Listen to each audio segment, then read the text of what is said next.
You've been lied to your whole life. Every movie, every magazine cover, every smiling relationship coach has fed you the same sweet poison. They told you that women want kindness, sensitivity, constant reassurance. They told you to be the nice guy, the safe guy, the reliable guy. But deep inside, you know something doesn't add up.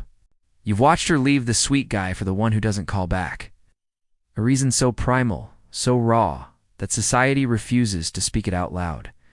You've seen her cry over the man who ignored her, while you sat there holding her hand, dying inside. There's a reason for that. This is the truth that reshapes the way you see every woman you've ever met. What does a woman really want? Freud himself called it the great unanswered question. And today, you're going to hear the answer they don't want you to know. Not just some dating tip, not a cheap pickup line. It's not about what she says she wants. It's about what her deepest, most forbidden layers crave when no one is watching. And once you understand it, you'll never chase, beg, or lose yourself in confusion again. But remember, once you see this, you can't unsee it. Take a breath, because we're about to enter the place where desire lives. You've been taught to be good, to open doors, to listen for hours, to never disagree, to shower her with praise. You thought that was love? You thought that was what made you valuable? You see him texting her good morning, waiting hours for a reply that never comes. You see him losing himself piece by piece, thinking if he just tries harder, she'll finally choose him. But look around. The slow death of masculine energy, replaced by obedience and desperate approval. Society rewards it, but her desire doesn't. The good guy is everywhere, and he's invisible, because he trades his mission, his edge, for her comfort. You see him at parties, standing alone, drink in hand, eyes following her as she laughs at someone else's joke. Freud called this moral castration, because desire is not polite. It's not safe.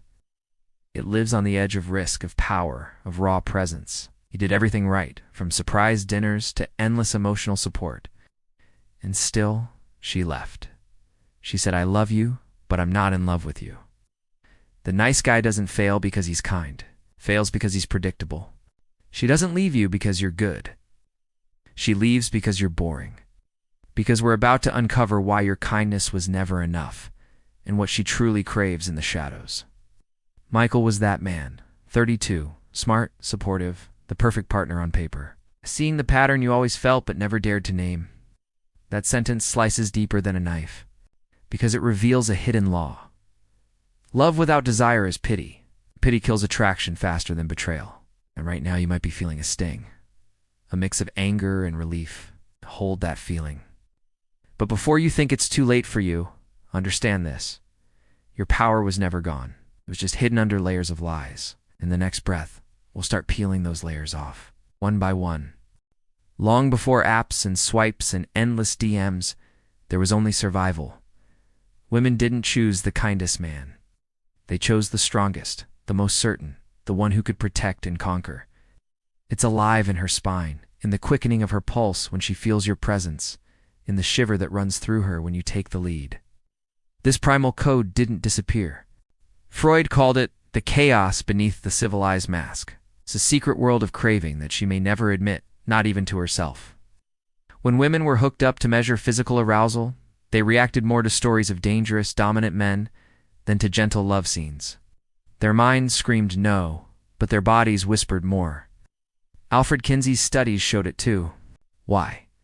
Because female desire is not logical. It's primal. It's born from a dance of tension and surrender. Why do romance novels always feature a powerful, dangerous man who eventually softens only for her? Why do millions fantasize about being pursued, pinned, even devoured? Think about it. It's not because they hate respect or kindness. It's because they crave polarity.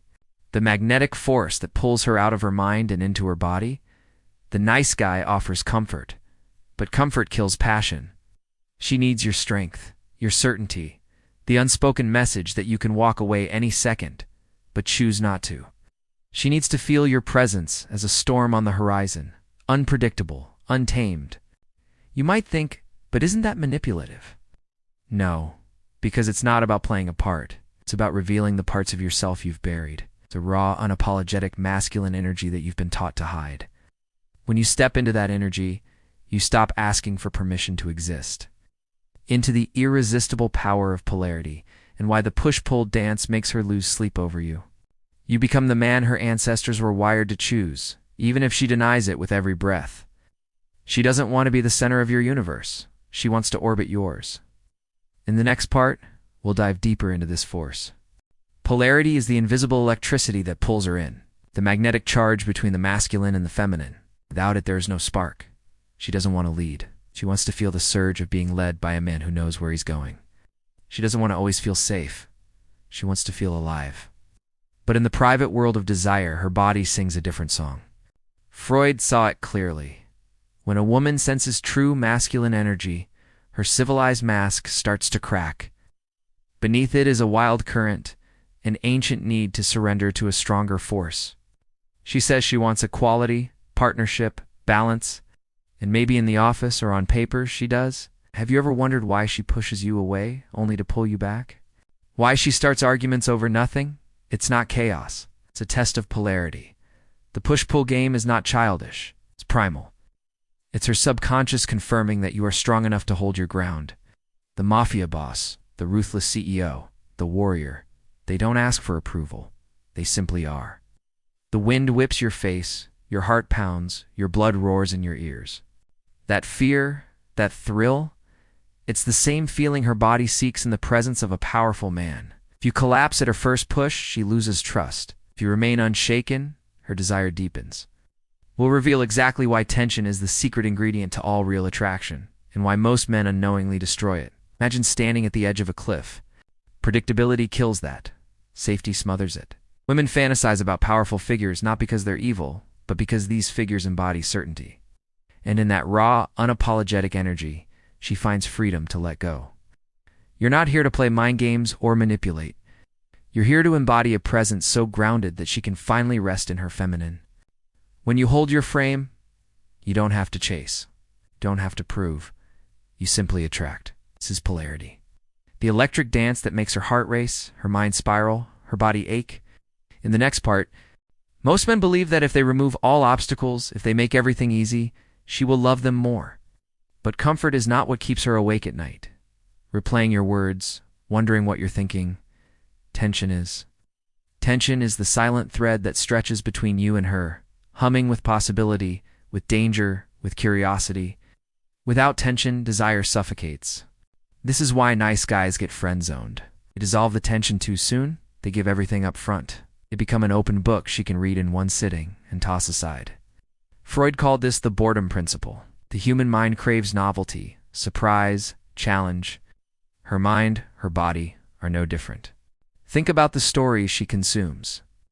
The billionaire who is cold and distant at first, the villain who haunts her thoughts, the emotionally unavailable man who slowly reveals a hidden softness. She doesn't dream of the man who waits at her door with flowers every day. She dreams of the man she can't quite figure out, the man whose presence challenges her to feel, to ache, to desire. You break the tension when you over-explain, when you beg for reassurance, when you ask, "Do you still like me?" Let her feel your attention without drowning her in words. Every time you collapse into her approval, you lose a piece of your mystery, a piece of your masculine edge. Instead, learn to hold the silence. Let her wonder what's behind your steady gaze. David Buss, the evolutionary psychologist, found that women were most attracted to men who seemed desired by other women. Scarcity heightens value. It's the hidden tests she throws at you, and why failing them is the silent killer of attraction. The more you seem too available, the less magnetic you become. This doesn't mean you disappear or play cold games. It means you lead with presence, not desperation. When you stay calm during her storms, when you don't flinch at her tests, you create tension when you act from purpose, when you prioritize your mission above her approval. Imagine a lion in the savannah. He doesn't need to announce his power, he simply is. The entire ecosystem moves around him.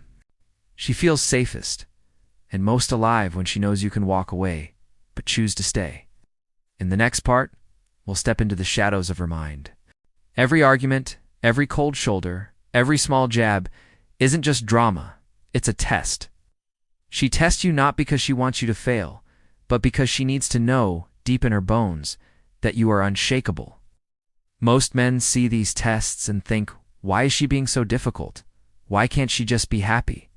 But behind every emotional outburst is a silent question. Can you handle me?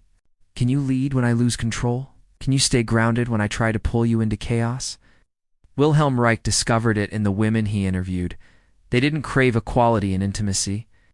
They craved polarity and wanted to feel smaller next to a man's calm, unwavering strength. Every fight is a doorway. Every moment she challenges you is a mirror reflecting your frame. These aren't words. They're funeral bells for desire. The branches sway wildly. Leaves rip off, but the trunk holds steady. The storm is not trying to destroy the tree. It's trying to find its limits. It happens in slow, quiet ways. Losing respect inch by inch, attraction draining away silently, until one day she wakes up and feels nothing.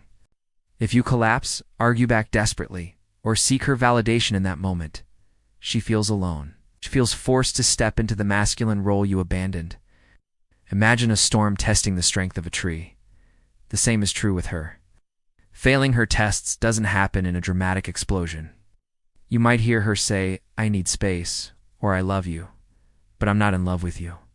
The tests will never stop. They are not problems to fix, but opportunities to embody presence. Hold your ground. Breathe. Listen without reacting. Guide without forcing. That is how you pass. In the next part, we'll reveal practical tools to master this frame. The silent power moves that shift you from chasing her approval to commanding her respect and desire. Frame isn't something you hold. It's something you become. It's the invisible atmosphere around you that says, I know who I am, and nothing can shake me. But the moment you explain your worth, you've already lost it. Most men try to control her emotions, explain themselves endlessly, or negotiate their value. When she creates chaos, you remain the calm eye of the storm. Frame control begins in silence. When she pushes, you don't chase. When she demands an instant reaction, you breathe. Imagine a deep ocean. Waves crash above, storms rage, but the depths remain still, unmoved. That is the essence of masculine frame. Women feel safest and most drawn when they sense this depth. Not because you dominate with force, but because your presence is unmovable. Practical tools, let's break it down. Let the silence fill the space, and watch as she leans in to fill it with her own emotion and curiosity. Not to manipulate, but to show where your boundaries live. When she moves in alignment with your standards, reward her with your warmth and attention. When she crosses them, withdraw, quietly, firmly. No lectures, no drama. First, the silence strategy. When she tests, don't defend, don't argue, don't collapse into noise, say nothing. They lead. They don't force submission. They invite surrender. Lead, choose the restaurant, make the plan. Women are exhausted by having to guide weak men. They crave a man who says, be ready at 8, and means it. Second, decisive imperative. Stop asking what she wants all the time. Third, reward-punishment loop. The more a woman claims to want constant closeness, the more her subconscious rewards distance and challenge. Freud called it the defiance paradox. She doesn't want you to be her mirror. She wants you to be her anchor. The men who master this frame don't chase. They attract. They don't argue. In the next part, you'll uncover the most fatal mistake men make. The single decision that destroys desire and turns kings into servants. The moment you make her the center of your universe, you lose her. After all, every song, every movie, every love story tells you to put her first, to make her your everything. You start canceling your plans. You stop going to the gym. You skip your work goals. You become her emotional sponge, always available, always eager, always too much. But when you do that, you stop being a man on a mission and become a man orbiting her approval. He put her above his purpose, above his self-respect. And when she left, he said, but I gave you everything. Exactly that was the problem, because she doesn't want to be your purpose. She wants to be drawn into it. It sounds cruel, doesn't it? She feels this shift instantly. At first, she might smile, call you sweet. But underneath, her body starts to turn cold. A woman wants to be chosen by a man who has options, a mission, a fire that burns brighter than her mood swings. Michael, the perfect boyfriend from earlier, made this fatal mistake. When you give everything, there's nothing left to chase. no edge left to cut her heart open in longing. Because she knows you will not collapse into her tests, her moods, her storms. You remain. She wants depth, not desperation. Desire is not born from endless giving. It's born from scarcity, challenge, and presence. A king doesn't beg for love. Okay, he commands it through the gravity of his purpose. This doesn't mean you neglect her. It means your life force, your mission, remains untouchable. Your empire stands whether she visits or not, into the final frontier, integrating your masculine energy into your entire life, becoming the man she and you have been waiting for. When she feels this, she doesn't drift. She clings. Never forget, when she says, "I want you to open up more," she doesn't mean she wants you to abandon your strength. In the next part, we'll move beyond games and tactics. This journey was never just about getting her. It was always about getting you back. Most men stop at tactics. It's the right text, it's the right timing, the push-pull. Your eyes don't scan for approval. They look forward into a future only you can see. But real mastery isn't about playing games. It's about living a life so full, so magnetic, that women and the world can't help but be pulled in. When you live with purpose, your energy changes. You walk differently. You speak from your chest, not your throat. Feeling your body hum with the clarity of your goals. Moving through crowds with a quiet certainty that turns heads without trying. Your mission becomes your gravity. She isn't your air. She is the wind that sometimes joins your sails. But you were already moving before she arrived. This is why the most powerful men in history had lovers, followers, entire kingdoms orbiting them, because they were obsessed with something bigger than anyone else. True masculine mastery is not about control. She will sense that her storms can't move your mountains. It's about creating a life so rich that anyone who steps into it feels they've entered a new world. Imagine waking up tomorrow and knowing exactly what your day is for. When you embody this, you don't have to seduce. You become the seduction. She will test you less. She will soften around you. But more importantly, you'll stop needing her reaction to feel alive. You'll stop negotiating your worth in her eyes. She will crave you not because you convinced her, but because you've become the type of man she was wired to desire, and you did it for yourself first. In the final part, we're going to tie everything together. The final truth that will liberate you and the emotional payoff you've been waiting for. The final truth is simple. You were never powerless. You were simply misled. All your life, you were taught to seek her approval, to mold yourself into her fantasy, to sacrifice your edge in exchange for love. But love without respect is a prison. Respect without polarity is just a contract. When you reclaim your mission, when you live for something greater than her reactions, you become free. She doesn't want to complete you. She wants to join you. She wants to feel your fire and know that even if she leaves, that flame will never die. It's about becoming so deeply rooted in yourself that you can finally offer her something real, not validation. It's not constant comfort, but the solid ground she craves beneath her feet. And in that knowing, she feels safe enough to surrender.